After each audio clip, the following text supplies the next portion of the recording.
Hello, happy Sunday. I hope everyone is having a good Sunday. I hope everyone had a good week and is anticipating a good week. Mars, we're back. We're back. Well, I'm back. You were here last week with a I bunch was. of friends while I was off taking mental health day, mental health week, mental health month. I don't know. October's been kind of rough, man. It's not Ugh. fair because it's October. I'm supposed to be having fun. I'm supposed to be the spookiest bitch that ever lived. And yet October seems to be kicking my ass. Ugh. Well, I'm glad that you were able to take some time, but I'm also very excited that you're back because I missed you. Like, you and I text. We're like, I miss you. I miss you so much. Please just like text me, call me. Just FaceTime me. I don't even care what for. Just FaceTime me. Yeah. Um, so thank you so much for being here. Last week, I got the opportunity to talk 3 weeks worth of comics, Yeah. really, with a couple of friends, 2 weeks. We didn't talk about all of the books like you and I would normally do. Normally, you and I would be like, okay, we're going to take the next like 2.5 hours and we're literally going to talk about every single book we read for the last 2 weeks. We didn't necessarily do that, but we did get to talk a little bit about whatever the news that was going on. We got to talk about some of our favorite books, so that was pretty fun. Um, and there were lots of them, but we're back.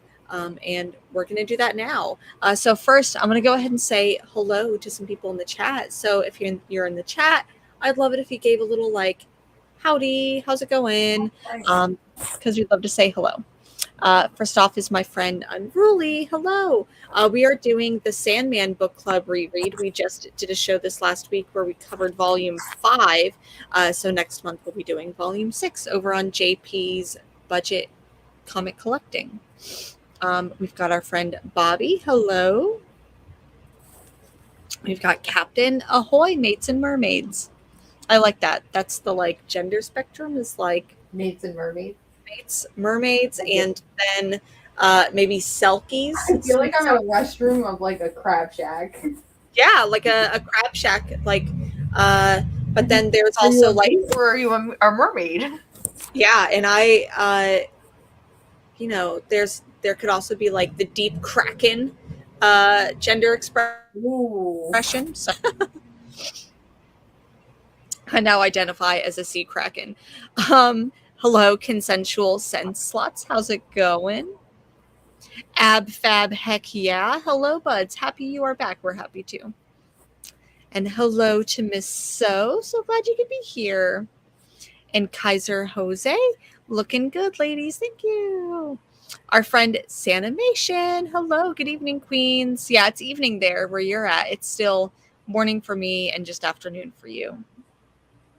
And then hello to our friend Manic23. Hello, Jen and Mars. Doo-doo-doo. Alrighty. So as people continue to trickle in, as we start with some news.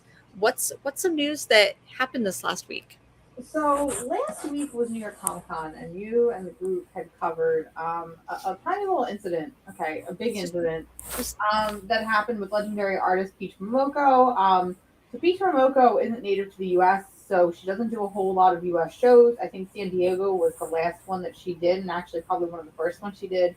And then of course she was at New York Comic Con, and tense things happened at Peach's table. And when I say tense things, I mean there were literal fist fights breaking out at her table. It got to a point where Peach herself had to excuse herself from the rest of the convention and left.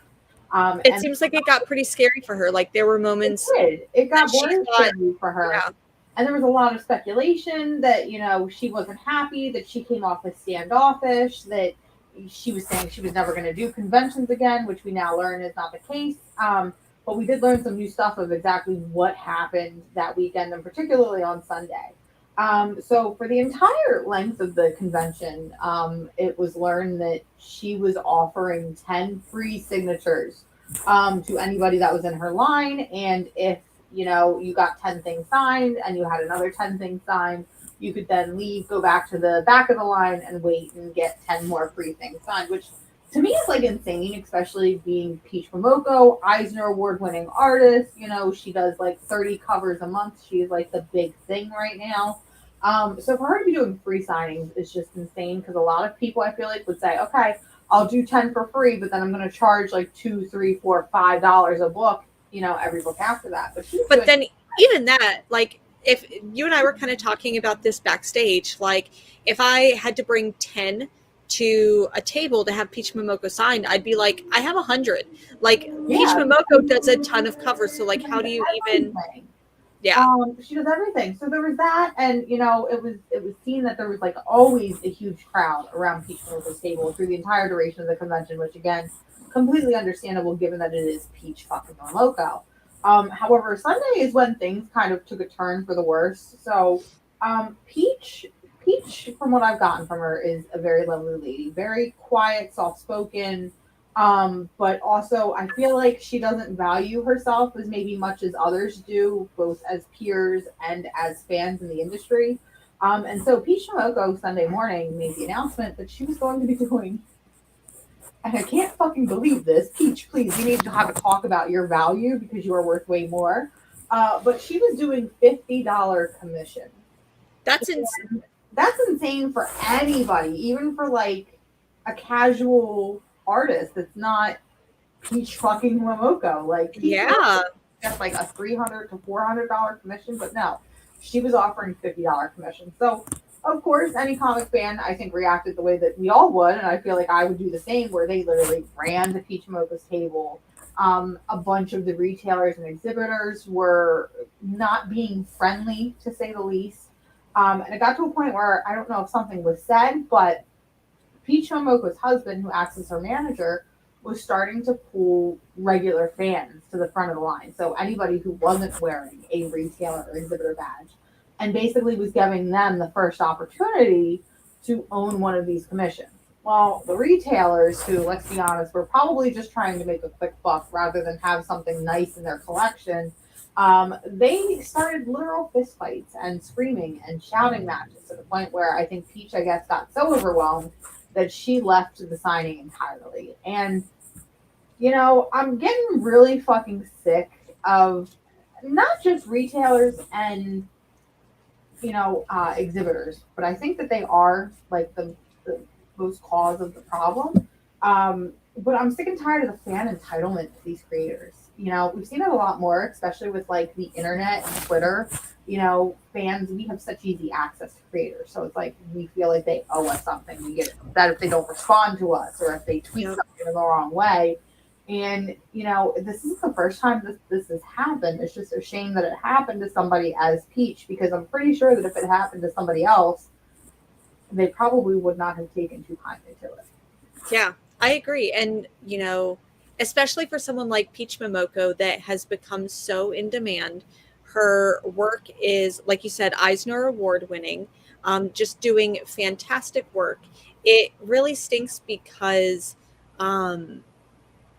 seeing that she does such limited appearances, now I'm like, okay, that may even become more limited, which may even make her offerings that much more exclusive, causing more and more of this.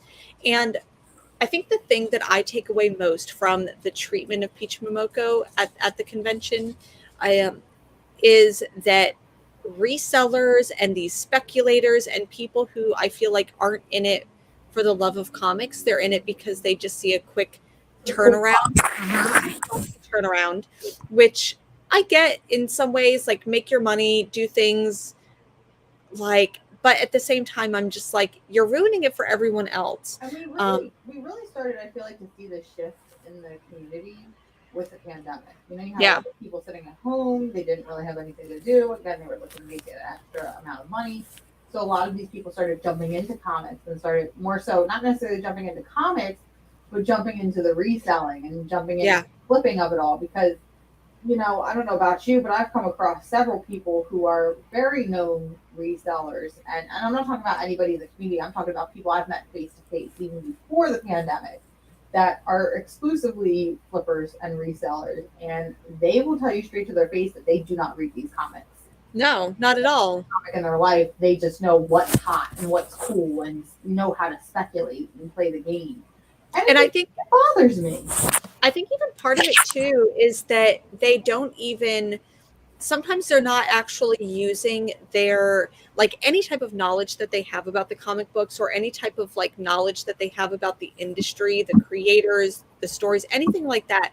They're not even using that knowledge to speculate and tell people, hey, this is a good book to pick up for this reason. It's literally like, hey, this character is going to be coming in, you need to buy this one, when in reality they just have a whole bunch of copies of that book and they want to try to create the demand for this, because they know that they bought a certain copy of something And now they need to get rid of it. and now they need to get rid of it. So I feel like part of it is people, it's like forced speculation. Is that a thing? Term for it. I like that. Forced speculation. No, that's good. Where they're like creating, it feels like price gouging, to be complete, or market manipulation. Like that's what it feels like at some points, where I wouldn't necessarily say that people, that's what the people that were involved in this whole Peach Momoko shenanigan were doing. But I definitely feel like, one, Peach Momoko saying you can get 10 things signed, that's a lot. Like 10 people in a row getting 10 things signed, that's 100 things that you're signing. And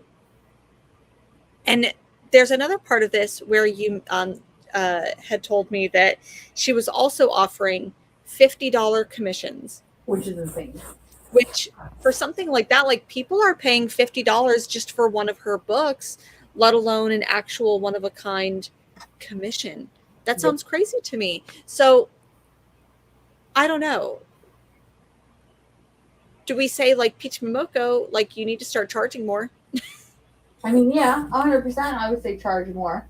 But I would also tell the fans and the speculators and the exhibitors and the retailers and anybody else who falls under this comic spectrum, be fucking respectful of the creators. I mean, now I know I say that, but I'm also up here saying that I would fight Brian Azzarello in Denny's parking lot and that Mark smells farts. But I feel like I don't attack them, I guess, personally. Like, I'm not in Brian Azzarello's DM and like, hey, fucko, fight me in a Denny's parking lot. Like, fuck around and find out. You know, I feel like I skirt that line there. But it's frustrating because at the end of the day, I just feel like these types of people are going to eventually ruin comics, conventions, creator signings, and everything with the rest of us. And that's one thing, is that the comic book community is pretty small. And being able to go to a convention, any size convention, whether it's a big or small one, it feels really cool to be able to talk to, like, creators that I'm just like, oh my goodness, like, you are a huge celebrity in my eyes, and being able to get this, like, one-on-one time, whether I have to wait, 30 minutes, an hour in line to see you, or whether there's no one in line and I get to, like, kind of like suck up some of your time. I do think that there is this, like, these unspoken rules, these unspoken, like, etiquette rules of conventions, like, wear deodorant, wear fresh, clean clothes, make sure that you are not hogging a celebrity's time, and make sure that you, like, be self-aware. Like, I think especially, I don't know, maybe one of my gripes is when people go in, like, cosplay and you stand in the middle of an aisle. Like, be self-aware, maybe, like, move to areas where there isn't traffic. Anyways, I feel like there's these unspoken rules of conventions where if you've gone to several conventions, you understand it, but it's not really, like, well known for someone who is just coming into this little circle, right? 100%. I don't know. It's saddening. I want better for Peach Momoko. I do want better for Peach. Well, what else do we have? What other news do we have? Not news per se. More of a violent dragging, if you will. All right, so here's the time where I play devil's advocate. Because here's kind of like the other side of this coin. The other side of the coin, because Mars is an agent of chaos, and I'm here to fucking take names and fight fights. I don't know. So there's been a creator out there, and I haven't, before I hadn't named the creator, but I had publicly talked about this creator and how much they frustrated me. We'll use that word, frustrated me. Because I personally felt like they were overcharging for their work. I felt like maybe they were specifically just using their name and just being downright grody, for lack of a better word, in some areas. But you know what? It's been a couple of years now. I'm finally ready to come clean and admit who I'm talking about. I'm talking about Babs fucking Tar, god damn it. I'm talking about Babs Tar, legendary creator of Burnside Batgirl, Motor Crush, you know, legendary artist, supreme, whatever you want to call her. So Babs Tar, how do I even like phrase this without just seeming like I'm bashing, which we have already established is not okay. But Babs Tar, you know, she opens these online shops and she only does pop up shops, which I feel like creates an even bigger demand, and that's another issue for another day. But she creates these pop up shops. And these pop up shops have a variety of prints and pins and t shirts and all kinds of apparel. However, my issue is, why is it okay to charge $60 for a fucking t-shirt? Are we at a My Chemical Romance concert? Like, not only that, but these t-shirts and these prints, which are also like $40, which is kind of ridiculous, and the quality is not that great from what I've seen. But the t-shirts and the prints and everything that she creates, other than I think like her pins and stuff, everything is print on fucking demand. Okay, so she's not even really supplying the stuff. It literally, the order gets taken in. As it's taken in, it gets made, and it probably gets shipped out from a third party seller. So already you're gouging your margins. And as somebody who, and I was telling Jen this backstage, as somebody who also runs a print on demand store for our shop, by the way, you should visit Casually Comics Teespring to buy some merch. Link in the comics. Link in the description. It's reasonably priced, and I haven't told Jen this yet, but we will be having a sale soon, I'm hoping, on back. So this was not a plug just for that. But there's something that just bothers me, that you're charging all of this money for print on demand shit. Like, I would understand if you sought out like a printing press and they were specifically making and curating product for you. Like, I would totally get that, because it's a lot of work, it's a lot of money, a lot of time goes into it. But it really does feel like Babs Tar has become bigger than, she's using her name. And we all know that ideally that's where you want to get in comics. You want to be able to sell based off of your name. But there's a slew of other things that Babs Tar has done, and one of the other things that I wanted to bring to light is those prints that she sells. A majority of those are private commissions that she is now turning into prints and mass market selling at that $40 price point. And I have a mutual friend on Instagram who actually came forward. They didn't ask me to use them by name, but they told me that one of those prints is actually a commission that they had paid for. That they had paid $375. Peach Momoko, please take note. This is what you should probably be charging. But they had paid $375 for a commission. I won't say who it is because I'm sure you can narrow it down from there. But they had paid $375 for a commission, which was then stolen from them and turned into a print. They were not asked permission to be able to make a print. There was no contract or anything where Babs Tar said, hey, you may be commissioning this, but I can make a print of it and make profit of it later. And I just feel like maybe there's an unspoken rule that you don't make prints off of private commissions, because that's the point of a private commission, is to have a one-of-a-kind piece of art that you own because you paid good money. But this particular commission, it took over a year for Babs Tar to ship it out to this individual. And when they received the commission or were showed the commission initially, it was not what they wanted. So they wanted a stylized commission that more fitted Babs Tar's style and kind of modernize it. And apparently Babs Tar didn't listen and just verbatim drew the character with no sort of personality or anything whatsoever, and then made no sort of intent to either help correct the problem, refund the problem, completely cancel the commission. And when I heard that, it just kind of continued to rub me the wrong way. So I don't know. I've heard a couple stories about Babs Tar, and it doesn't seem like she may be the greatest person. And I think that the rule of thumb is, don't charge $70 for a print-on-demand sweatshirt or T-shirt or whatever. It bothers me, and it's something that I've been wanting to talk about and bring to light for a while. And what's the point of having a platform if you can't talk about these things? Yeah, and I think, because we were kind of talking about that, like what's this like middle ground? Is there a middle ground?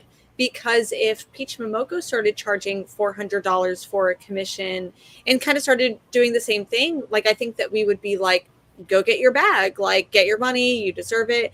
But then it does feel really shitty if you're like, I spent close to $400 getting a private commission that was not to my specifications and was a little bit more generic. And then I found it in your shop and I could have just paid $60 to get a print. Like, granted, a print of something versus like the original art is, you know, a little bit different.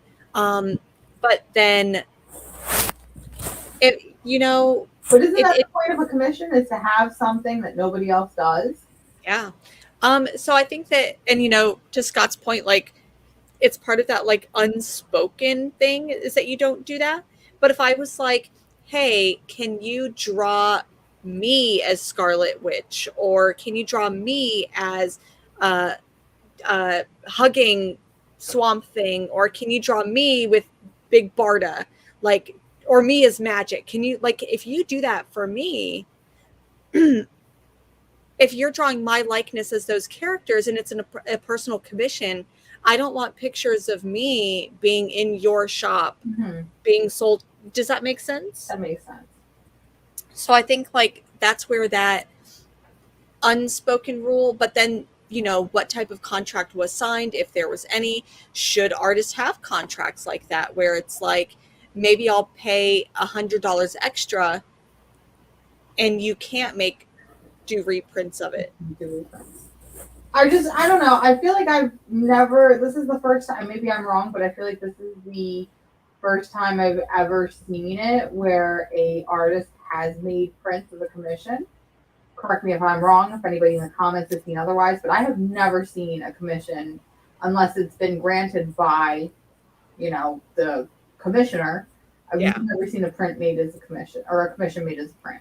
Yeah, and I think, you know, sometimes it's tough because if it was the other way around, if I drew something and then made it into a print and just started selling it for like, you know, $20, $30, whatever for print prices are, but then I sold the original artwork for $400, like that would be something completely different.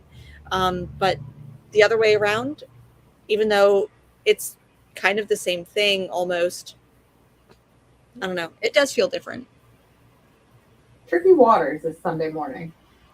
What's that? Tricky Waters is Sunday. Yeah. Where we're exploring a lot of morally gray areas. Yeah, and that's, you know, that's the thing, is that if, like, I want to know from the chat, like, if you spent $400 on a private commission from an artist, no matter their name, whether it's big or small, if you found out that they were selling prints of it, like, how would you feel? Yeah. I'd feel kind of bummed out. I would.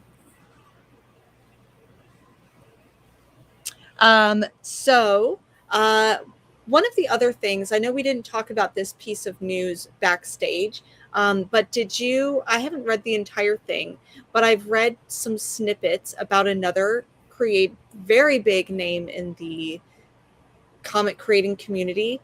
Alan Moore did an interview with, I believe it was The Guardian, saying that he is quitting comics. When I first saw this, I'm like, can I be honest with you? When's the last time Alan Moore wrote a comic? That's exactly what I said, and it's been like 30 years ago. Well, no. It's been closer to like 5 to 10. Like it's been. He has come out with stuff a little bit more recently, but when was the last time he did do something that maybe reached more mainstream? It hasn't been very. Yeah.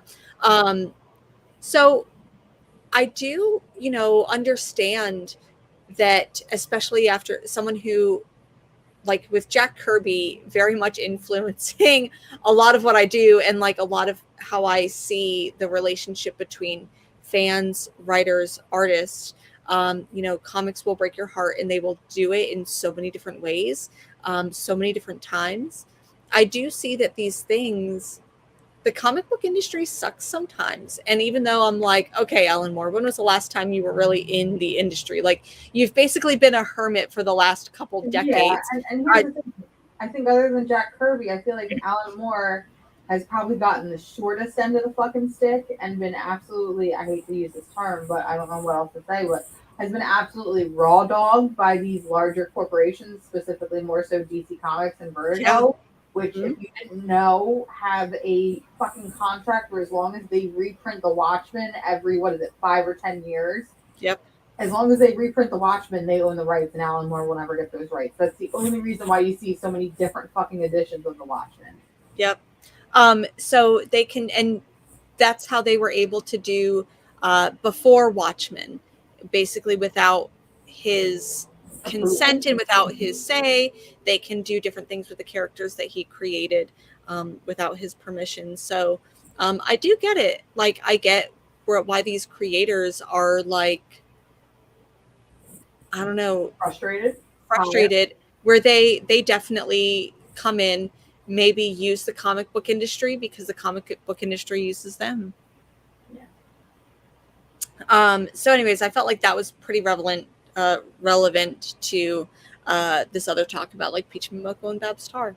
Yeah. What other news do we have? Anything else happening? I don't think we have any news except for the one big elephant in the room, and that is the fucking finale of She-Hulk. Ha! Listen, I'm here. Listen, let me tell y'all. Come closer. A little bit. Come closer, please. I will fight every dumb motherfucker who In has a Denny's parking lot. any in a Denny's parking lot, in a Waffle House parking lot. Oh, I love I Waffle will House. I will fight any motherfucker that has bad things to say about this show, that wants to claim that this ruined the MCU, that this ruined Marvel, all those dumbass video essays that are on YouTube right now. Y'all can personally come to a Waffle House parking lot. No, Denny's is reserved specifically for Brian Azzarello. Waffle House is reserved for the She-Hulk haters, because let me tell you, y'all. So I wasn't here to talk about it last week. I know you talked about it last week, but can we talk about the Boink first? Let's talk about the Boink heard around the The world. Smash Report, the Monster Smash Report. God bless. Like, listen, if there was one thing I wanted out of this show, I wanted Jennifer Walters and Matt Murdock to fuck. And I was graced by the gift of the gods, the goddesses, everything else in between. I was graced with that. So thank you to the writers' room. I would like to personally thank each and every one of you, give you a little kiss on your forehead, call you good boys and girls as you need it or as you want it. Thank you for literally making my life, because for those of you who don't know, they've never fucked in the comics for some reason or another, and it's what I've always wanted ever since I read She-Hulk. I just wanted them to boink. And they boinked. And now they have a cute little relationship, and I love it. But I just love the fact that She-Hulk is unapologetic in everything that it does. And I think that's why there's a lot of people that hate it, is because you're being called out. You're literally being predicted months, if not a year in advance, of the gripes that you're going to have, the shitty things that you're going to say on the internet. Like, cut, copy, paste. You are being predicted, and Yep. you're being called out. And That's I think it is funny. I think it's incredibly funny how She-Hulk basically predicted, like when we watched episode 1 of She-Hulk, I don't think we realized that it was going to come for these like incels who were like going to start bashing the show and be like, this isn't my She-Hulk. She-Hulk twerking, what? Oh my goodness, MCU. I just imagine that's what they sound like. Oh, yeah. So I also love that I think some of them were begrudgingly watching the show, waiting for Daredevil to show up. Only, like we said, spoiler alert, Daredevil does show up and fucks She-Hulk. Like, I love that. She-Hulk, or does he get fucked by She-Hulk? I think it went. I'm pretty sure it went both ways. I'm pretty sure that there was not just one. It was both, every which way. I'm pretty sure they invented new positions for them. There's literally a line in the finale where Jennifer Walters is speaking to the audience about things that she smashes, including walls and buildings, and sometimes Matt Murdock. And listen, put that on my fucking tombstone. Yes. And sometimes Matt Murdock, and in parentheses, smash, and I'll die happy. Listen, I'll go into the afterlife. I'll be a happy little bunny. I don't give a listen. I need 40 more seasons. All right. I know that's dramatic. I need 40 more seasons. I need little Matt Murdock to keep showing the fuck back up, to have this little smoochy and boochy. I need it. Listen, this I literally sat on my couch, and I'm going to be completely dramatic. Okay, listen, it's been a rough week. My emotions have been kind of in whack. I literally sat on my couch and cried because I'm like, this show is everything that I wanted it to be. And Yeah. it's the first time I feel like we've gotten that. Granted, I love WandaVision. I think WandaVision is peak television that made me connect and love Wanda Maximoff. Do I agree that it was kind of dumb in following the Marvel formula after about issue 7 or 8 and turned into a stereotypical dumb CGI battle? Yes. Where She Hulk broke the mold, was fun again, was creative, and said, you know what, fuck you, I'm gonna do what I want. And I'm like, you know what? That's what I needed because I don't know about you, but I've been feeling very burned out on Marvel lately. You know, we've got all the shows, we've got the movies, and while I enjoy them, it's the aftermath when I'm sitting there and I'm thinking about it. I'm like, was it really as good as I feel like it was? Yeah. Was it? Miss Marvel was great. It was fun, but it didn't really land on the ending. Moon Knight, same way, had a really strong beginning, strong middle, flopped out at the end. Hawkeye, fun, great, flopped out at the end. And I'm like, I just needed one winner. And the She fact Hulk, that She Hulk, 100% a winner. 100%. Um, yeah. I hope that I think that's the thing though, is that how do we get more like that? Like how do we get more things that break the mold without, because originally like the things that Marvel is doing now that we're like, oh, this feels so formulaic, that was breaking the mold at one point. So like how do we get back to things becoming original again We just have without it fun. becoming formulaic? We just have fun and we get creative. We're already seeing it with like Werewolf by Night, which if you So haven't, Werewolf by Night is fun and different. And if I'm being Werewolf by honest Night with is you, I think that I like Werewolf by Night more than I liked She-Hulk, and that's really, okay, really tough. stream ended. Bye. See you guys next Sunday. Bye. Werewolf by I Night is great because, like, here's the thing: if Werewolf by Night, not that it would be on a regular TV, because Disney Plus exclusive, but God forbid they were showing it on like average cable television, and I was walking into a room and it was on. I wouldn't think that it was a Marvel property. I would think, okay, what is this fun little spooky Universal homage? I like this. The music is bumping. The characters are cool. I got the little spookiness going on. We need to keep having fun like that. And I feel like that's the problem is Marvel is afraid to have fun because they don't want it to impede the success of what they're doing right now. agree, and I think that the Marvel TV shows are like each one of them seems like it has to be its own singular thing while also fitting into this whole universe, right? So like She-Hulk can be the self-contained thing and not necessarily have other superheroes come in, like granted obviously like Hulk comes in, but we're not going to get to see all of these other MCU characters in it. But it's still like it needs to be its own thing. So I think that's like Werewolf by Night can be its like own thing without having to worry about all the other stuff. So I think that that's what Marvel needs to do is like not worry about stepping on the toes, like stepping on a little bit outside of the things Not that's worrying about self-contained. continuum. Yeah, like don't worry about the because one, some fans will just go in and just write it for you. They're just going to be like, oh, well, the reason why, so and so didn't show up is because they were in outer space or whatever it is. Like, they'll come up and make those theories for you. So just do it. Just let it work. Yeah, just have fun with it. Alrighty. Any other news? Anything else you want to talk about other than books? I think it's time to talk comics. Yay! Okay, chat. You know what to do. Marvel DC Image, Marvel DC Indies. What do we talk about first? Did you have any favorites? Do you have a like? Was it indie for you? Was it Marvel this week? Was it DC? Was it DC? Was it Marvel? Was it indie? I don't know. There was one book in particular that I think is my favorite of the week, if not my favorite of the year.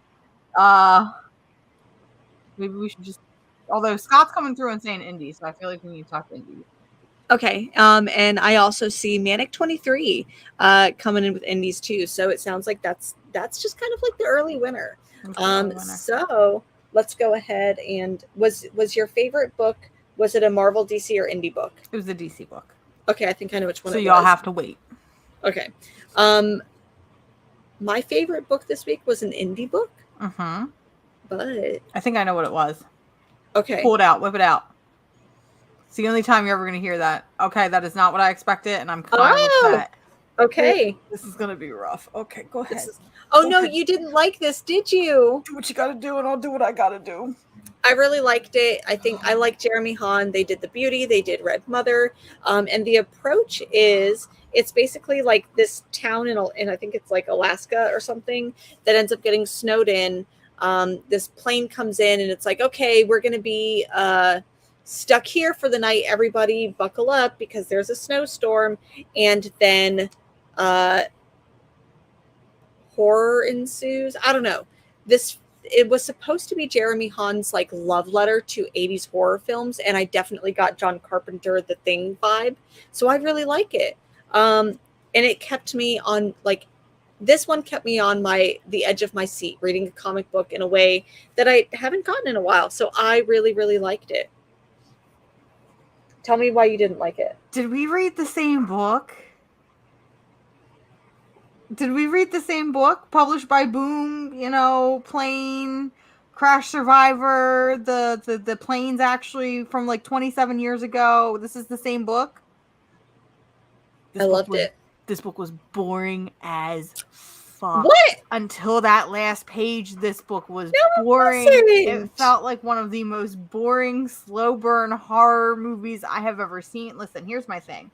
I would rather a book be ridiculously bad than be ridiculously boring, and that's how I felt with this book. We were not introduced to really any characters. We didn't get to learn. Can you tell me, Jennifer, can you tell me the name without opening your book? You're cheating. That's cheating.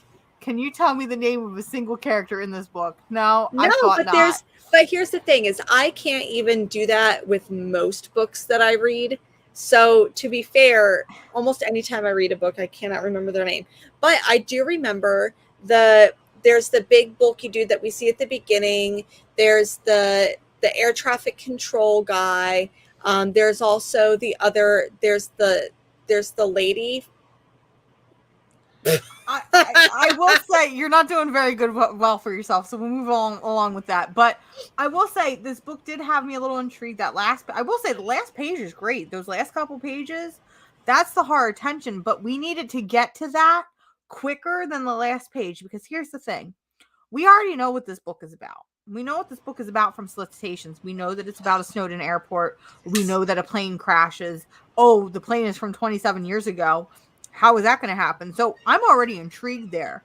You need to show me what the hell's going on halfway through your first issue rather than at the last page of your first issue. But I felt like they did. I felt like it was like because they get trapped in, like, we knew that there was this storm and it was going to cause problems. And then the plane comes in and it's like, oh man, there's all these people here and I don't like it. And then all of a sudden it's like, oh my God, there's this other plane is coming in. Where is it from? So there's that. And then it crashes. And then it's like, oh shit, there's no survivors in it, or there's only like one survivor. And then, I don't know, I felt like that it did keep doing it. I did find the book intriguing, and I think Weird Science Comics is kind of right on this. I did find it intriguing. I think I will at least read issue 2 when issue 2 comes out. This would definitely be more of a trade weight for me. But my thing is like, we're doing a book about an airport, right? Why weren't we introduced to a single character that's just getting on the plane? That'll be the next issue. Yeah, but that's too much. We need to be doing this. Listen, we got to do this issue 1. We got to set up real nice. We got to throw us into the action, because horror is such a hard, and maybe this is me because can I tell you the amount of horror movies I have fucking consumed in the past 3 days thanks to my partner? I'm not saying that as a bad thing. I'm just saying I have consumed a lot of horror lately, so I feel like I'm in a horror mode where I'm like, okay, I can really nitpick a horror story, and that's kind of good but kind of bad. And I'm like, I don't know. I just feel like maybe with some of the movies I've seen recently that have been even in a shorter format, because we've been watching a lot of anthologies, which I love, but like in a shorter format, we're able to get to the point quicker. And I feel like this needed to get to the point quicker. I will say this. If this is supposed to be the approach, if this is supposed to be like horror, it didn't get to that horror element until the end of it, but it was definitely suspenseful for me. Even if it wasn't horrific or like scary or spooky, I don't think that it's scary or spooky until the very end. But I'm okay with that. I still really liked this book and how it was written. I need more goopy goblins. More goopy goblins. You hear that, Jeremy Hahn? More goopy goblins. All right, so I'm going to talk about the book that I thought was going to be your favorite, because I will say out of all the out of all the indie stuff I read, I think this one was actually my favorite, which I didn't expect. And there were parts of me where I was like, I hate this book, and then it would do something. I'm like, no, wait, I love this book. Did you read Halloween Party #1 from Image Comics? I believe it's considered a one-shot, ? Is it a one-shot? I couldn't really understand. I believe so. Okay, yeah. It's a one-shot. This book is weird. This book is really fucking meta, and I love books like that, especially because, I mean, I feel like we've been reading a lot of things like that lately with, like, Survival Street and Minor Threats, and even Damage Control from Marvel Comics. I love when shit gets meta. I mean, I think that's just because we consume so much content. Yeah. I'm like, I need somebody to poke fun at me now. So Halloween Party is exactly what it sounds like. It's all these like monsters and goblins and vampires and killer clowns, and they're having a Halloween party. And this book starts off really interesting because it starts off with a killer clown who's trying to cause horror and wreak havoc, but he's interrupted when a mass shooter breaks out in the area that he's going to do stuff. And he's like, yo, I don't know how to fucking scare people anymore because they're scarier than I am, and I don't know how to do shit. And then there's another ghost where he's like, you know, I don't even have time to scare my person anymore because she now has to work 3 jobs and she's never home. And I'm just like, Jesus Christ, this is dark. And I was like, part of me wanted that to just keep going, but then it kind of shifts a little bit because then we get introduced to this, like, I don't even know how to call him. He's like this tough guy commando that is like a monster killer. He's essentially Arnold Schwarzenegger in the Predator movies. You know, now that you say that, I want to go back and reread this and read it in that Arnold voice. In the Arnold voice? You should. It's pretty fun. I did it myself this morning. But he's basically this character where even though he's been like killing monsters, the monsters respect him because he has saved Halloween from being stale. And so it's him facing against like E.T. and him facing against like Freddy and Jason, and they're all telling stories. Well, then the story shifts completely different because then, like, I feel like this book is almost split up into like 3 parts because we get the introduction of the party, we get the party where Arnold Schwarzenegger is telling glory stories of his life, and then all of our monsters and Arnold Schwarzenegger get roofied and taken to an island where they have to battle to the death. And it ends with Santa Claus telling everybody to fuck off and that we hate, why are we reading this stupid book? Like, he literally calls you out for reading this stupid book. And I'm like, you know, you're right, but I kind of had fun. And it was just a really stupid, fun, goofy book. And I really enjoyed it. I agree with you on all of those things. I think that this book was very well written. I enjoyed it. However, I hated the artwork. Oh, the art's terrible. It feels like, and I think that's part of the charm is because the writing feels that way too, where it always feels like a 90s cheesecake. It feels like the artwork feels out of place for what this story is. And maybe that's me. Like, I'm not saying that the artwork was necessarily bad. Let me take that back. The artwork isn't bad. The artwork is like, the person who did the artwork is very skilled. I don't feel like it matched the tone, even though it kind of did, because it's a little bit silly. I just personally didn't like the artwork, and I think that's what kept it from being higher up on my list. Just read Halloween Party. It's a nice one-shot for spooky season. Turn your brain off and have some fun, because It's really stupid. And I don't say that in an insultive way. I say that in a, you want a palate cleanser, you want to feel smarter than maybe you are, read this book. And it's written by Gary Jerry Dugan Duggan. It felt like, I feel like I say this a lot, it felt like a Mark Russell book, which I really like. It did. I agree with that statement. Go and read it, even though I'm like, I don't like the artwork. I don't know. I really liked Halloween Party. Like, I think the reason why I liked it is because I was so shocked. That was one of those ones where it was on my list and I had to read it, and I'm like, God damn, do I really gotta read this? Can I just skip over it? Yeah. But those first couple pages really do something for you. Agreed. I think that you have a lot of feelings about this. I'm curious about your feelings about it. I know this is going to be a little bit triggering, but did you happen to read Chilling Adventures of Salem? Oh, we just getting into it. We just choosing violence. Oh, Jesus. All right, here we go. Let me rub my hands together. I've been waiting to talk about this all for the past 24 hours since I read this book. Because again, didn't realize it came out until I was looking at the new releases for the week, and I was like, what is that? What is that? All right, let's talk about this. So let's preface some shit. Let's talk about the bad, and we'll talk about the good. Yeah, this book has history. This book has history. All right. So, Mr. Roberto Aguirre Sacasa, fucking mouthful. So we're gonna call him Roberto from now on, okay? Motherfucker, if you were listening to me, we're also gonna fucking meet up in a Denny's parking lot. You and Brian Azzarello can catch one of each hands because listen, wow. I am so, and I say this for my love and passion. So, Roberto Aguirre Sacasa, who's the writer of, actually, he didn't even write the Salem. Cullen Bunn wrote it, which we'll talk about that in a second.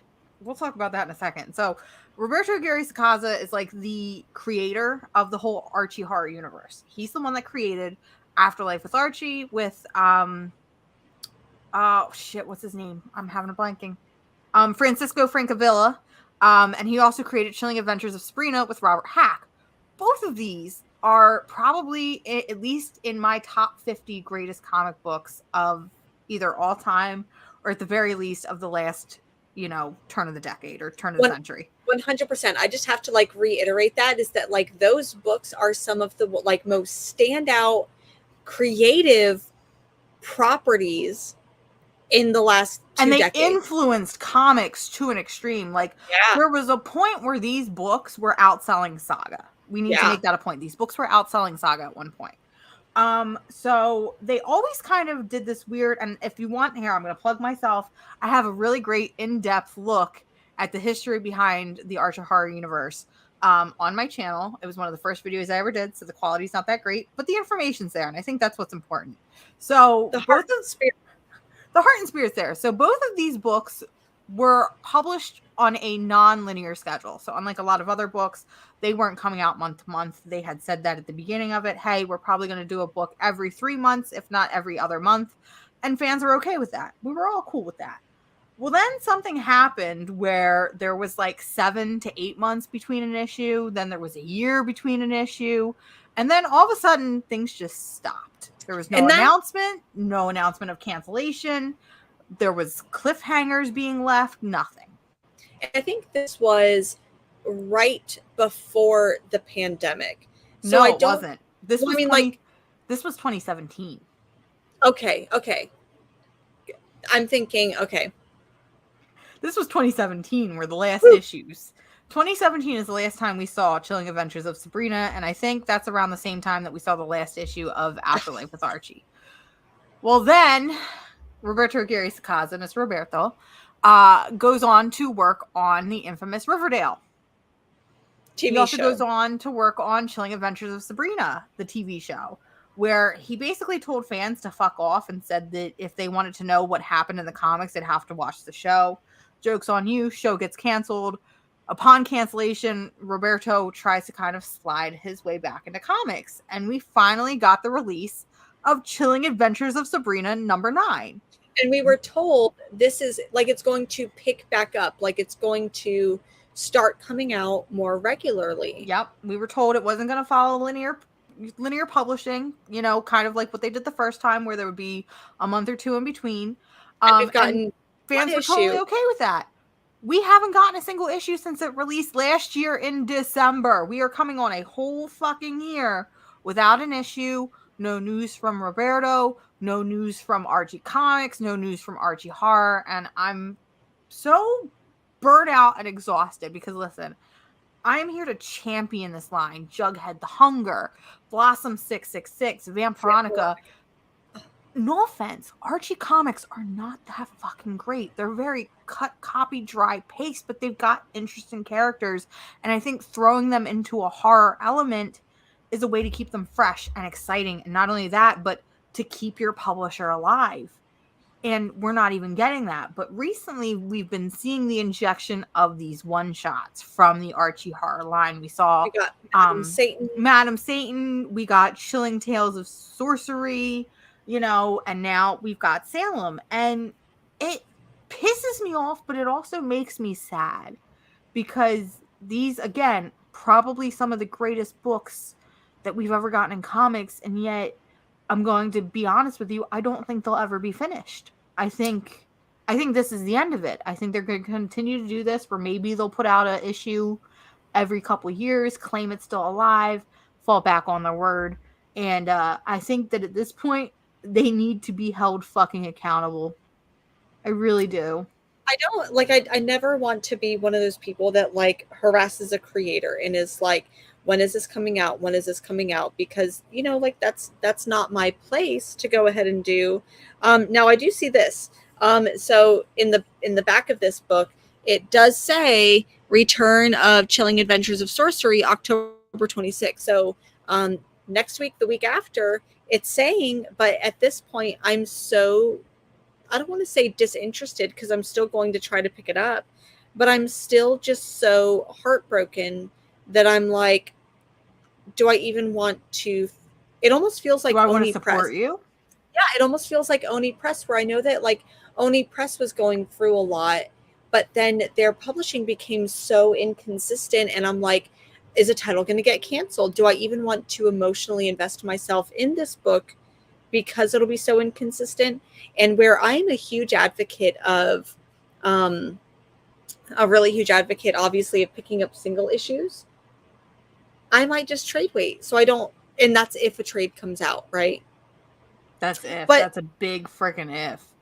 Other than that, how do you feel about this book itself? Yep. So let's talk about the actual Chilling Adventures of Salem is what they've called it. So I think a book like this is a long time coming. Yeah. Why they haven't given Salem either his own series or a series of one-shots like an anthology? Salem is a very interesting character because we all know he's cursed to live in a cat's body. So it's a man trapped in a cat's body. And I think there's a lot you can do with that. Not only that, talking cat. I love talking it. cat, and Salem's fun, cute, and sassy, depending on what era he's in. Sometimes he's downright vicious. And I will say, when I saw Cullen Bunn was attached to this, I was like, God damn it, here we go again.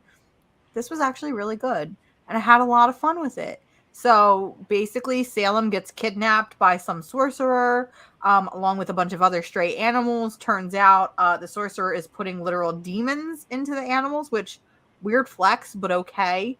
And basically, Salem stages a rebellion and is like, "Hey, demons, it's your boy. This is not what you want. Let's fight against this hack of a wizard because I'm actually a better wizard." And I don't know, it was really, really good, and I really, really liked it. The art was phenomenal. It had that vintage pulp feel to it, which I love, and I wish we could see more of in comics. Shout out to Dan Schoening, Ben Galvin, and Matt Herms for the art and coloring, and then lettering by Jack Morelli. It was a good issue overall. So yeah, I know I've talked a lot of shit, but it's not anything in particular to this issue. This issue was very, very good. It is literally probably the perfect thing to get you in that spooky Halloween type of mood. Yes. I want more from this, and I know I'm not gonna get it. Yeah, especially because this was a one shot. This advertisement is saying in the back of here that the Return of Chilling Adventures in Sorcery is going to be an all-new horror anthology one-shot. So, who knows? I really like this comment from Weird Science Comics that says, you know, they were getting review copies from Archie Comics, and about a year ago, they sent out an email that pretty much just said, we're going to release things when we release things and have no clue, which honestly, that checks out with Archie because, you know, they were doing a lot. They were doing the whole Archie renewal. They were doing Betty and Veronica. They were doing the Blossoms. They were doing Jughead. And they had that really cute Sabrina series that was by Kelly Thompson, which was kind of like And not. Veronica Fish. And Veronica Fish. It wasn't dark in the way that, you know, Chilling Adventures was, but it was still It was so cute. It was a fun little witch thing. It was kind of like a nice little all ages type book. I just listen. If Archie people are listening, put me in fucking charge. Let me get these books out the goddamn door. Listen, you can't fucking end Afterlife with Archie, your final issue, being an entire issue where the Josie and the Pussycats are fucking vampires that wander the earth getting revenge. You can't end on that cliff. Come on. Yeah. It's not Agreed. fair. And it maybe there's just stuff behind the scenes that we don't see, because me speculating as to what happened, maybe I'm just like, they got too big for what they could control, because like you said, if they were outselling Saga some months, which I 100% see, but at the same time it's like we clearly want more. I would hate to see Archie, like what they've done, go away just because they couldn't keep up with demand. Hear me out. We scrap Archie Comics. No, I'm serious. We scratch Archie Comics because what would we sell in supermarkets? What would we sell in the supermarket grocery aisle? Nothing. Why are we selling shit in the supermarket grocery aisle? When's the last time anybody bought one of those damn Archie Digest books? Let's be honest. I'm sure there's a grandparent out there that's like, they still make comics. All the kids are on their cell phones, okay? No kid is picking that up in the supermarket aisle the way that me and you were while we were waiting for mom and dad to check out the groceries, okay? Oh, I'm sure there's still poor kids out there like me who like, I mean, obviously, like, there were not cell phones when I was a kid, but there are still, I'm sure, some families out there who are like, maybe you shouldn't give a 10-year-old a phone. And access to the internet? No, I get it. But hear me out. We sell Archie Comics. Archie Comics is no more. I think someone like Boom should take over the Archie licensing. Like Boom, or maybe even IDW. I think say after, granted, like, they wouldn't be able to do, like, they don't do licensing, but I agree. I think that if another company could like work in tandem with Archie, and I think Boom would be a really great spot because Archie is such a wide variety. It's not just the horror. It's that everyday slice of life type book. And I feel like that works with Boom because Boom also has a really good horror line as well. So I feel like they could do imprints, and maybe they could do an Archie imprint, which, you know, conglomerate Boom. Listen, Boom, you want to hit me up? I got some good deals for you. We could work that out. We could hold Roberto hostage until at least he doesn't have to write it, but he needs to tell us how these books are going to end, because it's a 10-year. Is this how people feel when TV shows are canceled? Is this how Firefly people felt? I think it's how they still feel. Is this how you still feel? Because if this is how I got to go to my grave, I'm not going to be happy. Oh. Agreed. Well, were there any other? I have 1, 2 books that I read, one that I didn't for indie. I have 3 books. And since we're keeping on with the horror theme, I don't know if you read A Legacy of Violence from Mad Cave Studios. No, I didn't pick that. I didn't even see that one. So this is kind of interesting. A Legacy of Violence is written by who else? Cullen Bunn. Because if it's a horror book, Cullen Bunn's probably on it. Let's be honest. It's that throwing spaghetti at the wall. Throwing spaghetti at the wall and seeing if it sticks. But it's done by Cullen Bunn and Andrea Muti, who did Bunny Mask. And I think that this is interesting. So we'll talk about the book in a second, but this is interesting to me because Mad Cave Studios, this feels almost like their first foray into mature horror. They've been doing a lot of like family friendly books. I mean, one of their launching titles was Stargazer, which was a little horrifying. I would consider that horror, but it wasn't like blood and gore, and it wasn't a book called A Legacy of Violence for sure. It kind of dealt with like mature themes. It was mature themes, but it was more like supernatural, Stranger Things types feels than say like horror slasher. Whereas A Legacy of Violence, And if I'm being quite honest, there were parts of this book where I'm like, haven't I read this before? And I can't help but feel it has to do with Andrea Moody's art, because Oh, okay. It's very stylized. I feel like if you're a fan of books like Bunny Mask, I feel like you're gonna really, really like this book. So essentially, it's about this doctor who is taking in these patients, and multiple patients are trying to kill him because they keep referring back to something referred to as 731. And we keep seeing flashbacks of this doctor in his childhood and his grandparents referring to something as 731, and other events in his life where the 731 comes into play. And it really is just kind of like this deep rooted mystery that I'm kind of intrigued in. But then you also have this like serial killer who's behind it and is torturing victims to make attempt with our main character, or to make contact with our main character rather. And like I said, it's just kind of interesting, but at the same time, I can't help but feel like I've read this book before because of the similarities to Bunny Mask. And I'm not saying that's a bad thing. If anything, I'm saying if you're a fan of Bunny Mask, you'll be a fan of A Legacy of Violence. But I think I'm just like really proud that like Mad Cave is stepping out from their more all ages feeling books. They've been dealing a lot with fantasy and some sci-fi here and there.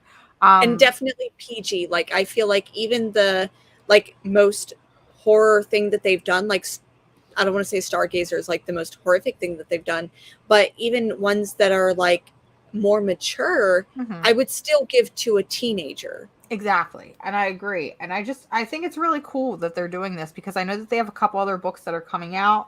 Damn, I don't have it because they just sent me a new press kit of a new book about like an island, and horrible things happen on the island. So it feels like they have more horror coming. Okay. I just think it's really cool when we can see publishers kind of grow the way that we have with Mad Cave. So Yeah. And I think there's definitely been an influx of horror comics, at least from what I've seen over the last couple of years. I hope that doesn't go away because I really like it. And I think that horror in comics is really hard to do, but there's so many good titles coming out. There's so many good titles you can do. And we're always going to see, I mean, we're seeing it already. We're seeing an influx in spooky stuff because it is October. So definitely, if you're a fan of horror, if you're a fan of serial killers, if you're a fan of violence, pick up A Legacy of Violence, I guess. That's if you like violent Sunday chats, you'll really love this book. You'll really like this book. What else you got? I don't know. I don't think you read this one, but Dark Spaces Wildfire #4. Are you caught up? I am not caught up. Oh, all right. First of all, fuck Scott Snyder for making me love a book that he wrote as much as I love this book. Fuck Scott Snyder. No, for real though, we've talked about it before. We're both not huge fans of Scott Snyder. There's just something about his writing, not to say that it's bad, but there's something about his writing that doesn't stick with us. Dark Spaces Wildfire is the complete opposite. It's so freaking good. It's essentially about a group of women who are a prison chain gang firefighter squadron. They go out into the middle of the woods during a giant forest fire and decide that they're basically going to rob NFTs from like this billionaire. There's this while fighting fires, they recognize the area and they're like, oh, there's this house up here that I used to go to. Like, I know that the person there is really rich. Yeah, it's like whatever. My boss or something like that. Yeah. But this is the penultimate issue, and like they keep raising the stakes, and I don't know how we can have the stakes raised anymore in a book like this, especially because this is a book that starts in medias res. For those of you that don't know, medias res is where they tell us the end of the story in the beginning. So we kind of already know, or at least we're assumed of how the book is supposed to end. So with us continuously raising the stakes and doing it effectively, damn well knowing the ending, I think it's just really effective. I think Hayden Sherman and Scott Snyder are a really, really great team. The colorists on this book are fantastic. It gives me Paper Girl vibes, ironically enough. And considering that this is the first title from IDW where they're doing their creator-owned books, and we've seen a couple so far, and this seems to be the only really, really standout title, it's just really, really good. And it's probably going to be up there in terms of my favorite books of 2022. Even though I've only read issue 1, You got to catch up. You got to catch I caught up. Sorry, I did catch up on issue 2, but I still haven't read 3, 4. But I agree. I think what really stands out is the artwork for me. I'm a really big fan of Hayden Sherman. I hope, because this one is Dark Spaces Wildfire, I hope that we get to see more from like Dark Spaces, and like maybe we do other stories that are similar, like whether it's, I mean, it probably would end up being Scott Snyder, but I would really love to see more stories like this. No, I do. Sure. Okay, that makes sense. I never thought about it like that. It does make sense. I only have one other book for indie. Okay, I've got 2. I think I know one that you read. So I'll start with the one that I don't think you read. Oh no, I lied. I have 2 other books. My bad. I'm a big dum-dum. They're probably the same too. So Hitomi, did you read this one? I did. I really liked this one. It almost felt like, in the way that you described it, it felt like I've almost read this story before, at least at the beginning. But I end up falling in love with these characters. The art is gorgeous. It's incredible. The artwork by Isabella Mazzanti is beautiful. I think there aren't many books where I'm like, if you liked Monstrous, you should pick this up, because Monstrous just kind of like stands on its own. But I really think if you liked Monstrous and you need something, you should catch up on this one. See, I agree, where I feel like I've read this book already. This book seems very reminiscent to one of my favorite books of all time, even though it's a Brian Wood title. But Sword Daughter by Dark Horse Comics is probably one of my favorite books. And if you've read that book, this feels like a perfect companion piece. If you've read this book and haven't read Sword Daughter, pick up Sword Daughter, because again, perfect companion piece. Or don't support Brian Wood and just pick up this one. Yeah, just pick it up at your local library, because the artist still deserves your credit and love. The artist still deserves credit and love. And again, it's a really fucking good story, y'all. It's just Brian Wood, so we'll just scratch out his name. We'll just put my name on top of it and pretend that I wrote the book. It's fine. I recommended the book. I wrote the book. It's fine. We're just being crazy this morning. That's okay. It's a funny 2 weeks gone. It's a funny, goofy time.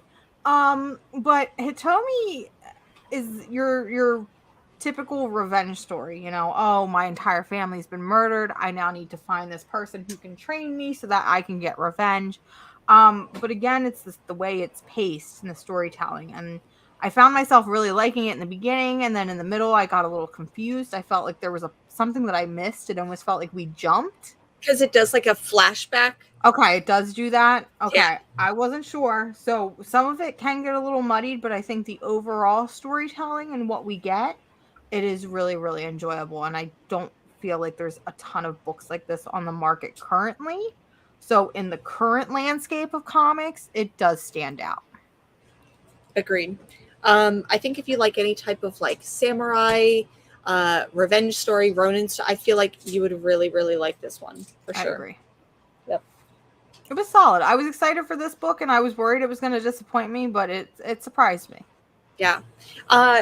Yeah, I agree. I almost went into this very reluctant, but it was good. It was good. Last book I have, I'm pretty sure it's your last one as well, and that's Do a Powerbomb number 5. This one is 5 of 7, I believe. Tell me why I thought this was the finale, and I got really excited, and then I had to Google it, and I was like, wait, there's 7 issues of this shit. But this one got intense. Yeah. Again, raised the stakes to an incredible degree, and I'm not going to go too much in detail because I feel like it's something you need to experience, but yeah. Also, fuck Daniel Warren Johnson for making me like a stupid wrestling book. Like, yeah, this book makes me feel things, like not just the wrestling aspect. It's emotional, and maybe it's because I was just in it. But in this book, I feel like I heard the announcers more than I had in previous issues. Okay, and for me, like that was fun. It's emotional, it's powerful, it's kinetic, it's wonderful to look at.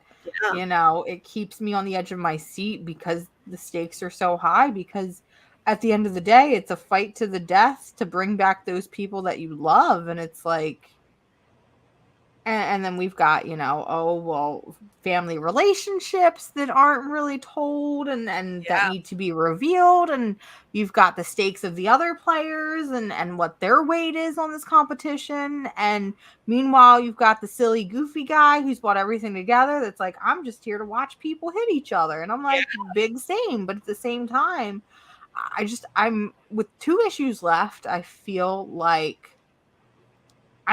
this book might make me cry by the end of it. I don't want to say that because I don't want a dumb wrestling book to make me cry, but I feel like this could be his most powerful work yet because he's done a lot of really great emotional stories. Wonder Woman Dead Earth, Beta Ray Bill. This holds a weight that the other 2s don't, and I think it's because it's its own thing versus, pre-existing characters that we already know. But if you're not reading this book, you're crazy. You're crazy. I was gonna wait for the trade because there's only 2 more issues left, but I'm gonna say no. Go back and find the first 5 issues and read them. Like now. Do it. Well, that's it for me for indie. And I don't have much for Marvel or DC. I don't really either. But let's go ahead and do you want to talk Marvel? I've only got a couple books and I don't have very big thoughts on any of them. I have 2 books for Marvel. Okay, what are your books? I read Wakanda #1. Okay. It was kind of just average for me. I think I don't really I hate to say this. I don't really connect with the Wakandan characters as much as I would like. I really liked World of Wakanda, and I do think that this gives World of Wakanda vibes. Because it does focus on Shuri and her mother, and Okai pops up a couple of times.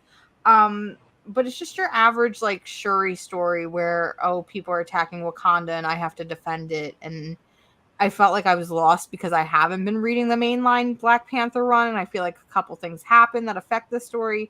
Yes, 100. Like I'm barely caught up in like what's going on. So I thought that this was going to be like a new #1 where I'd be able to jump in.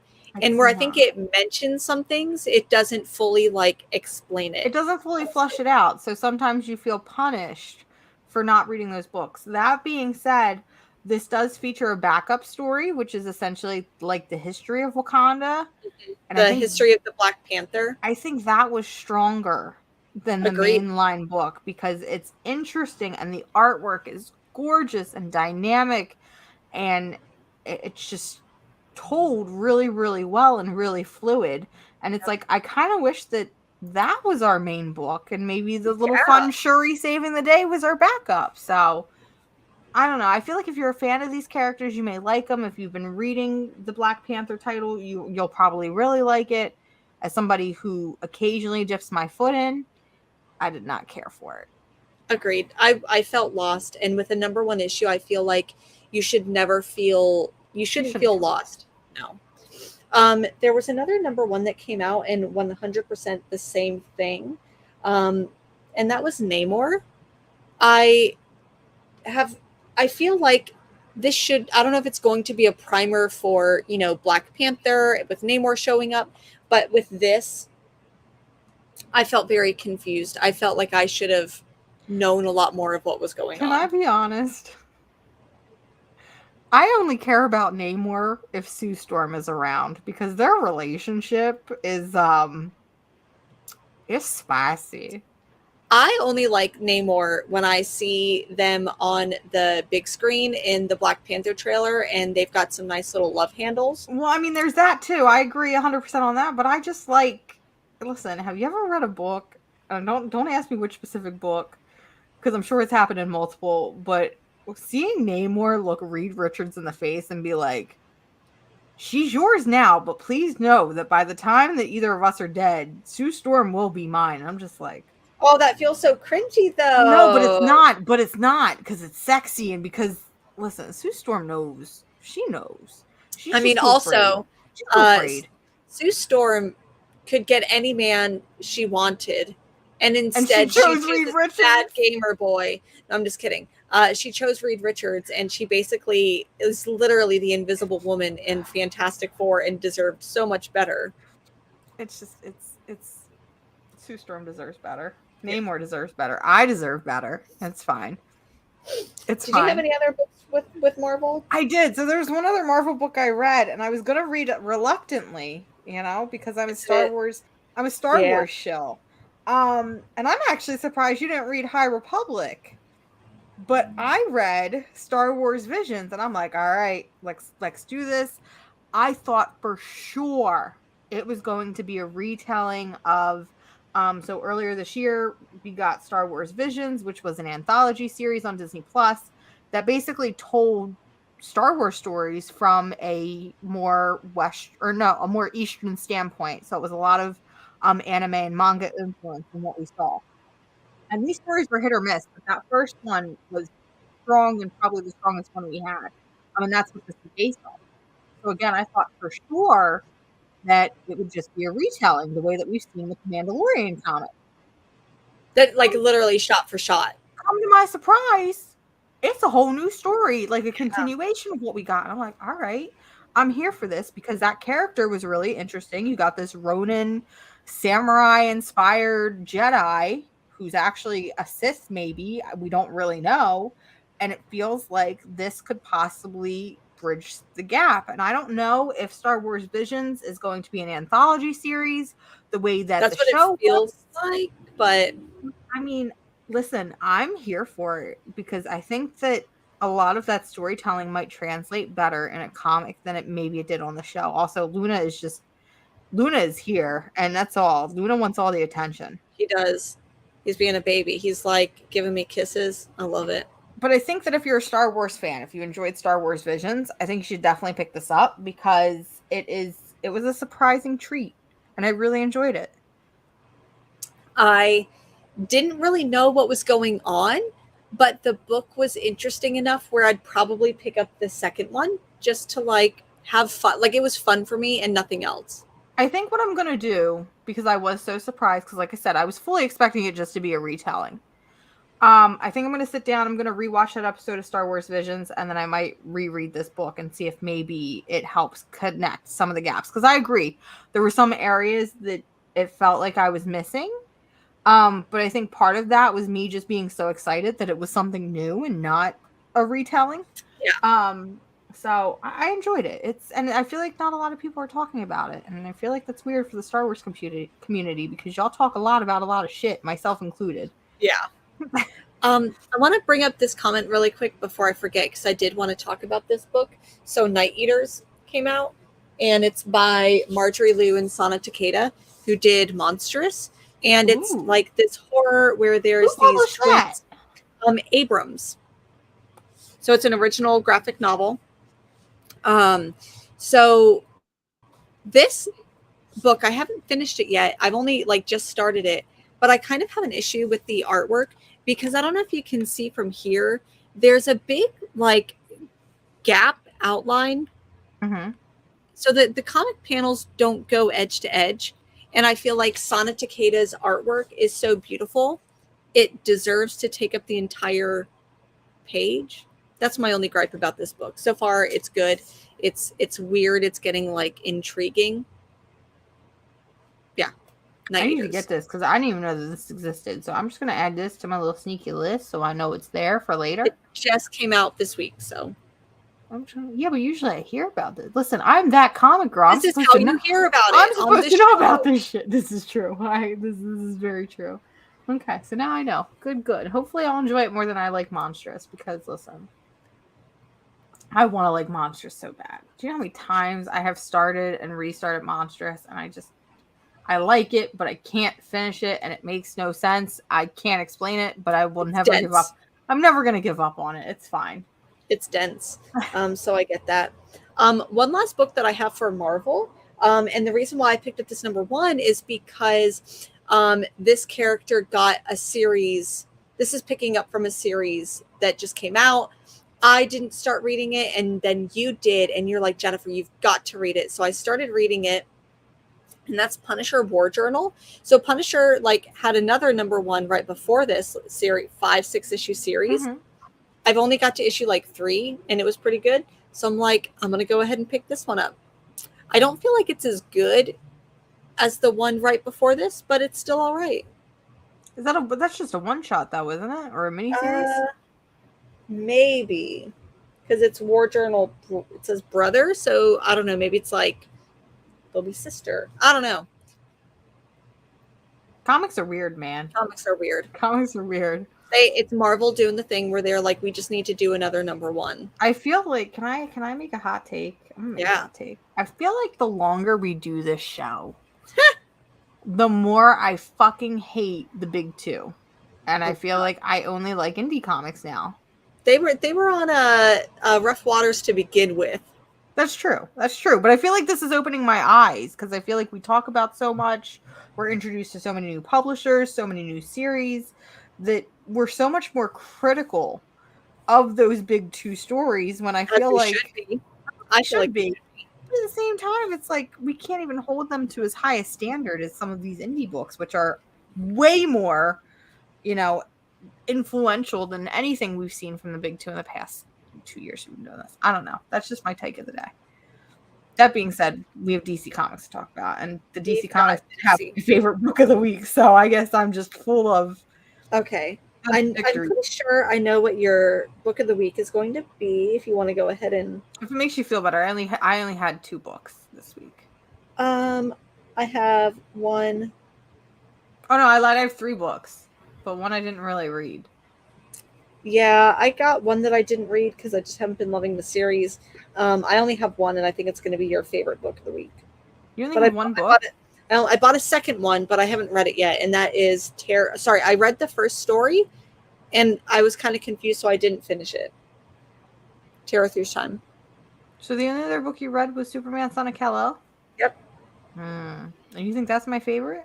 What was your favorite? We'll talk about it last. Well, don't worry. We'll save it. We can talk about Superman, Son of Kal-El because I really did enjoy Superman, Son of Kal-El. So this is issue 16. Spoiler alert, it gets canceled next. All right, so let's we're choosing a lot of violence this week. It's fine. So fuck you, fuck the internet. So a bunch of people out there were starting rumors that Superman, Son of Kal-El was being canceled because of dangerously low sales because of the fact that Superman is gay. First of all, Superman is bisexual, you dumb fucks.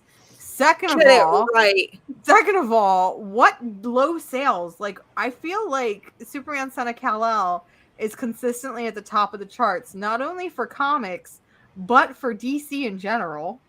And has brought in, here's the thing, is that, like, this book, and I give most of the credit to Tom Taylor, like, I would not be reading a Superman book, even if he was queer, if it wasn't for Tom Taylor. No, not at all.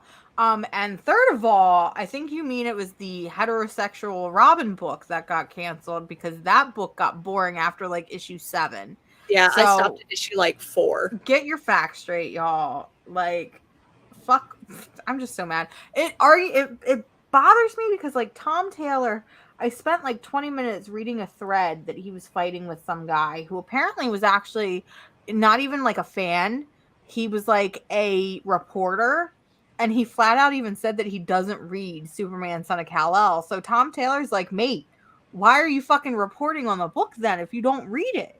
Exactly. And why are you even like saying, oh, this isn't a good book, it's being canceled if you're not reading it? And it just bothers me. And I feel like, again, this kind of circles back to our original conversation with fan entitlement and just the connection that we have through people on Twitter and on the internet. But it's the idea that Tom Taylor, it feels like, has to defend himself time and time again. Yep. And the man could easily just be like, all right, fuck y'all. I'm not going on Twitter anymore. Bye-bye. See you later. But yet... Which he does occasionally. Every now and then he'll take his breaks, but he continues to stick it out so that way he can interact with those fans that he likes. Well, not necessarily the fans he likes, but he can interact with the fans that support him and, talk to them and not reason with them, but, have conversations with them, and it just pisses me off because I don't feel like any comic book creator should have to put up with half the shit that he does, but he does it anyway. And, I think we've said it before is that sometimes like these decisions that they're being credited with or bullied about aren't even decisions that they necessarily get to make, that it's decisions that are made for them by editorial. Exactly. Exactly. But let's talk about Superman Son of Kal-El number 16, because I'm gonna be honest, and I feel like we said this with Nightwing last month, where it felt like we were kind of in a slump, but then we had a Nightwing issue and it felt like it reminded us why we really liked the series, why it was one of our favorites.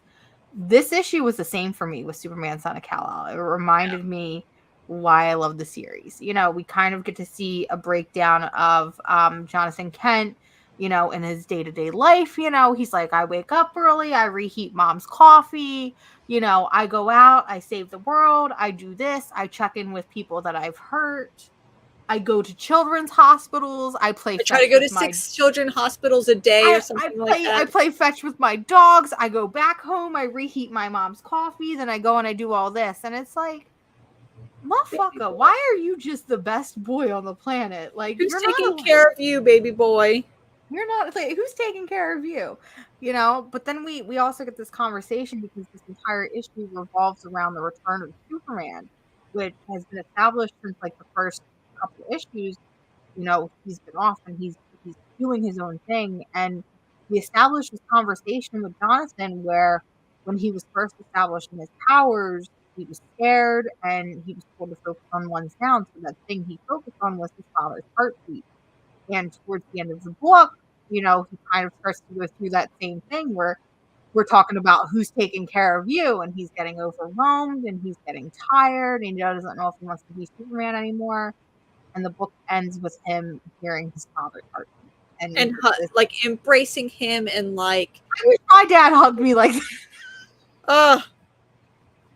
It was good. Like continually this series like emotionally just grabs me. And it does, and it grounds the character, because we're talking about a character like Superman, who is the farthest from normal. He's got heat vision, frost breath, flying, super hearing. Like, this man ain't normal, and yet he seems to be the most, like, I connect more with him than a character like Batman, who has no fucking powers. You know what I mean? It's just human with money. He's human. Well, this character's human. Yeah. Superman is more human than Batman. It really is. And I feel like that conversation has actually been had in previous media where they talk about that Clark is more human than Bruce is, and so on and so forth. But this book just continues. It's like, what more can you do to make me love this book? And I can't help but feel like we've experienced this feeling and this emotion, in previous issues, like in the first couple issues. It's what made us fall in love with him. But it's the idea that we can do the same thing, keep it fresh, and still have us falling in love with this character. Like, Tom Taylor can do no wrong. He really can. Agreed. Now, I say that, and Tom Taylor's going to do something that pisses me off. He's doing it right now as we speak. Well, what was your favorite book of the week? My favorite book of the week was so I know what it was. Okay. I read a silly, stupid tie-in book to that dumbass Dark Crisis multiverse event, right? Okay. And it's World Without Justice League, and apparently, I'm glad that the book actually explained this to me, because I had no idea why there were all these tie-ins. So apparently, all of the Justice Leaguers have died. Black Canary, Green Arrow, Superman, Batman, Wonder Woman, you name it, they've all died. But they haven't died. They've been transported into basically consciousness of themselves, where they are basically given the thing that they want most in the world, and they're basically simulated in this reality, which is kind of cool, because I'm like, yo, there's a Justice League Unlimited episode that's like that, and it's one of my favorites. So I read Multiverse Green Arrow because I'm like, you know what? Or Dark Crisis Green Arrow, whatever we call it. Because I'm like, you know what? I'm gonna have a really fucking rough week, and I'm gonna treat yourself to a little Green Arrow. I'm gonna read this little Green Arrow book and see what happens. It's either gonna really piss me off or it's gonna make me really happy. So I was in tears by page 2. Oh, geez. Okay. I was in tears by page 2 because for the first time in 12 years, Mia Dearden is back. And this is something like you've just been like asking for. I've been begging for it. And so those of you that might not know, Mia Dearden is Green Arrow's young ward. created during the Kevin Smith and Judd Winnick run, and she basically got replaced by Emiko Queen in the whole Rebirth era. So she hasn't really been around. And it made me really sad because Mia Dearden is one of those characters that finds me in a lot of emotional fucking areas. And the fact that I was having a really, really bad week and she showed up in a comic and I'm like, God damn, something out there is looking out for me, and somebody knew I needed to see my girl again. That being said, she doesn't last very long, but it's fine. It's fine. I got her for a couple pages. It's fine. She doesn't die. She just doesn't show up on screen anymore. It's fine. But it turns out that Green Arrow's deepest fantasy is to basically be Robin Hood. And it's like it's almost like Dark Knights of Steel, where we're introduced to Green Arrow and he's talking about how he robs from the rich and gives it to the poor, and he does so with his like little merry band, and we get to see Connor Hawke and Roy Harper and Mia Dearden, and I'm like, my babies, my family's all together again. So the whole time, I'm basically going to spoil the whole issue because I've got to talk about it, and it's so impactful, and I don't even know who wrote the book, but whoever wrote the book, I'd like to kiss you on the forehead and say thank you for doing research and understanding the Green Arrow character. So there's this like narrator that we're introduced to, and they're in a cloaked up. We don't know who they are, but they're basically narrating, you know, who Green Arrow is as a person. Well, then something happens, and the Green Arrow we're introduced to gets kind of shoved into a new multiverse that's more modern and more cool, and it turns out this is Black Canary's, you know, dream life or whatever. And the two of them meet, and these characters don't know anything about each other, and it's that who are you, who am I moment, but yet they still manage to fall in love with one another. Oh, so it's like Eternal Sunshine of the Spotless Mind, but with like Green Arrow. And exactly what it is. And our narrator is revealed to be another version of Green Arrow, basically talking about himself and talking about Black Canary. And there's a line towards the end where it's like, it doesn't matter what happens. It doesn't matter how many multiverses there are in this world, that these two characters can never be kept apart, because no matter what happens, they will always find each other, because at the end of the day, that's what true love is about. And here I am, sitting on my floor, sobbing like a baby, because anytime I read Green or Black Canary stuff, I sob like a baby, because listen, that's okay. I don't want to say that's the ideal couple, because if my partner ever cheated on me the amount of times that Green Arrow has cheated on Black Canary, there would be no more partner. Yeah. But to me, that's the way that they treat each other, though, and the way that they idealize each other, and the idea of they're meant to be together in every universe. That's what I love about them. And this book gave me what I haven't had in a lot of years, because, spoiler alert, it's been 5 years since we've had a Green Arrow series. That's not just like a one shot or like a team up. Or him showing up in another book. Yeah. The Green Arrow series ended 5 years ago, and there's been no plans of a release. So this was a welcoming surprise that a stupid, silly little tie-in event is probably going to be one of my favorite Green Arrow stories. Wow. That says a lot. It gets the character. It understands the character. It understands them as a couple. It understands the way that they feel about each other. And I'm like, all right, I needed this boost. Thanks for the little boost of serotonin. So if I can find it, I'm going to try to grab it and read it, because that sounds delightful. Even though, you know, like the only thing I know about Green Arrow is just everything that you've talked about. So you don't have to know anything, though, because it's an alternate universe, and he's Robin Hood, even and it's better. Just fun. It's just them talking to each other and connecting with each other, and it's great. If you like the idea of the character, just read the book. It's fun. It's a good time. Well, that's all I've got for comic books. Anything else that you've got? That's all I have in terms of this week. I know you guys did a wonderful job last week wrapping up 2 weeks worth of comics, which is insane. I still have to catch up on a majority of that 2 weeks of comics. But there are 2 books that I wanted to touch on briefly that I think you guys talked about.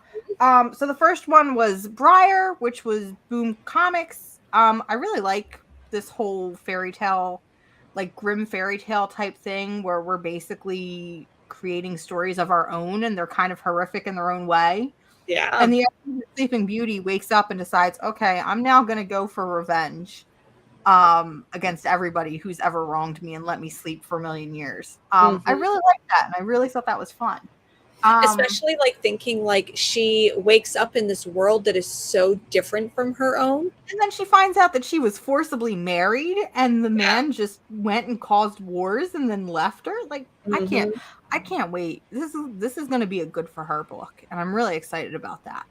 Agreed. And I like that they didn't just make it like plain like white European fantasy, like that they took some like kind of creative elements with it and made it like really, really interesting. They did a really cool world building. They did, and it was fun. And I'm excited to see what goes next. And listen, I would like, this is what I wanted from that Alice Ever After book. Okay? Yeah, I agree. This is what I wanted. This is the fun book that I wanted. I'm hoping. Let me see like let me see a Beauty and the Beast book next. Let me see like a raw dog, she boinks the monster, Beauty and the Beast book. Okay, thank you, please and thank you. But the other book that I really, really wanted to talk about, because I literally can't stop thinking about it since I read it, and I'm so surprised about it. Nice House on the Lake number 10. I didn't read that book last week, so I'm very curious about like why, because this series is so like kind of up and down. It is, and we've talked about it constantly. Where it's like it feels like every other issue, I'm like, I'm gonna drop this book, and then something happens. I'm like, I'm back into this book. Yeah, I have not felt the excitement of this book the way that I have since issue 1. Wow. Okay. Issue 10, and it's crazy because I think there's only 11 1 issues? or 2, yeah. 12 issues? Hold on. I need to Google this. It might be 11. No. It might be 11. Is this the penultimate issue? Somebody tell me before Google. I need to know how many issues there are. It does not tell me. It should tell me. Where's the cover? I'm going to see if I have the book right here. It does not tell me. Either way. Nice House on the Lake, issue 10. Okay, so J.D. Barry came through and said it was 12. I thought so, but part of me also thought it might have been 11 because I couldn't remember if something was off about it. But either way, Nice House on the Lake takes everything we thought we knew about this house and about the what's his name? I'm going to call him James Tiny Onion. Yeah. Takes everything we knew about the character, Walter. Takes everything we knew about Walter and flips it on its head and is like, by the way, we're going to flip the script. It's like as soon as you get comfortable and you think you know the rules of everything, the rules have now changed. And it ends on such a cliffhanger that I'm like, I need to know what the hell is going to happen next. I'm really excited. I'm sorry I ever doubted this book. I mean, I've always said that I feel like this book is going to read perfectly once it's compiled and trade. I think reading it month to month, and especially because we had a big gap. And I think we even had a big gap with this issue. I think the last issue for this actually came out in like May. Like 2-3 months, yeah. It's been a while, but I was still able to sit down and really enjoy it and focus myself off with these characters. And, you know, knowing we only have 2 issues left, there's so many ways that this book could go. And I feel like it's probably going to be one of his best books that is quietly, you know, because he's got so many others. He's got Department of Truth. He's got Something That's Killing the Children. I feel like this is going to be an afterthought when it probably should be at the forefront. I think when it first came out, it definitely was like, this is insane. It got a lot of like traction when it first came out. Mm-hmm. So I'm glad to see that like it's wrapping up and it's kind of doing the same thing where hopefully it does get the credit it deserves. I hope so, because issue 10 was phenomenal and I need the next issues immediately. Do not do any more 2 or 3 month hiatuses. I can't do it. Oh geez. But that's it. That's all I have. That's all I have too. Do you have anything else coming up? Anything that you're doing? Anything you want to talk about? Listen, I'm hoping. Fingers crossed, okay? Listen, I am starting a new job next week. I officially left my job on Thursday. Yay! Left my job Thursday, so I'm actually taking a week-long vacation in between. So I'm hoping that with this week I can get some of my creative juice back. I'm hoping maybe possibly film a video. It is Halloween season after all. But most importantly, I am prepping for Baltimore Comic-Con, which is 2 weeks away. Nice. That's exciting. I love that. Well, that's all I've got. You should be able to see us next week. Excited. Glad to be back. It feels good to be back. It's good to be back. Alrighty. Well, everyone, I hope you enjoy the rest of your Sunday. I hope that you're able to take care of yourself. I hope that you, I don't know, just take care of yourself. Be good. Be good to yourself. Yep. Okay. Bye. Bye.